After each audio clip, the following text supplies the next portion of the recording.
The Colorado River is one of the West's most important rivers. It supplies water to more than 30 million people and irrigates more than 1.8 million acres of farmland. In California, it provides about a third of all supplies for cities and suburbs in the southern part of the state and supports a large farming industry in the Imperial Valley. It is also an important source of power in the West, with the capacity to supply about 780,000 homes with electricity each year. But the Colorado River is facing major challenges. Demand for its water outstrips supply, and the environmental consequences of dams and diversions continue to grow. These problems are compounded by ongoing drought and by the prospect of continued decline in available supplies as the climate warms. The Colorado River watershed is divided in two. The upper basin includes parts of Wyoming, Utah, Colorado, and New Mexico, while the lower basin is made up of Arizona, Utah, California, and Mexico. The waters of the Colorado are shared under an interstate compact and international treaty. 15 million acre-feet are allocated to the United States, about equally divided between the upper and lower basins, and 1.5 million acre-feet are allocated to Mexico. But the assumptions about the amount of available water have turned out to be incorrect. Water use has been outstripping supply for many years, especially in the lower basin. The result, a big drop in water levels in the two largest reservoirs, Lake Mead and Lake Powell.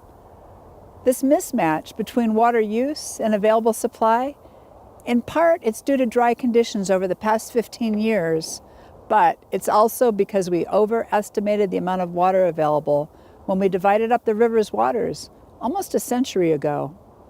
The lower basin states are actively seeking solutions to the problem by reducing their demands. But difficult decisions lie ahead as the climate warms and the population in the basin continues to grow. The management of the Colorado's waters through its many dams and diversions have also led to significant environmental problems. These range from loss of key riparian and river habitat to the drying of the Colorado River Delta where it enters the Gulf of Mexico. Perhaps the most difficult challenge is what to do about the Salton Sea. This lake, the largest inland body of water in California, was created in 1905 when floodwaters broke through levees and filled a natural lowland called the Salton Sink. The Salton Sea supports millions of birds and other species, including several that are endangered. Today, the sea's only significant source of water is agricultural drainage from the Imperial Irrigation District. Reductions in that drainage from increasing efficiency, transfer of water to urban areas, and declines in water availability are causing the sea to shrink rapidly. As a result, migratory water birds are losing critical habitat, salinity is increasing, and air quality is declining due to dust from the exposed shoreline.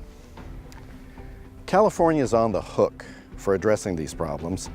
Solutions are likely to be complicated and very expensive.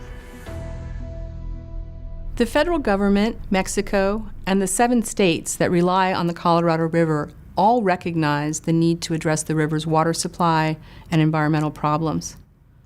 The basin states have shown great willingness to cooperate on developing solutions to reduce demand and to improve the health of the river. But difficult choices lie ahead, particularly in light of climate change. California, along with its partners in the region, needs to find new and innovative policies and actions to better manage this vital Western resource.